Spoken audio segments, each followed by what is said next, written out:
Сәлем жақсыларым, қалайсыздар? 5 минутта дайын болатын панкейк дайындаймыз. Ол үшін ыдысымызға бір жұмыртқаны салып, жақсылап венчикпен араластырып аламыз. Және оған 3 ас қасық шекерімізді саламыз. Шай қасықпен жарты шай қасық тұз саламыз.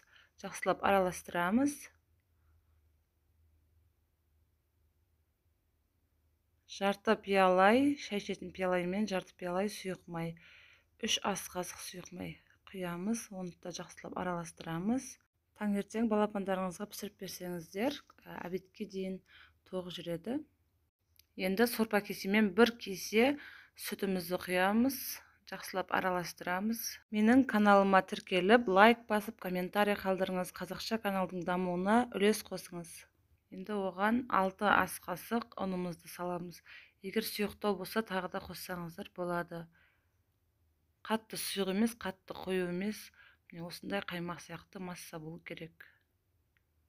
Енді қызып тұрған тапамызға пісіріп ала береміз. 1 қасықтан құйып, тапамыз қатты қызып тұрмау керек. Орташа отта қойыңыздар, әйтпесе күйіп кетеді.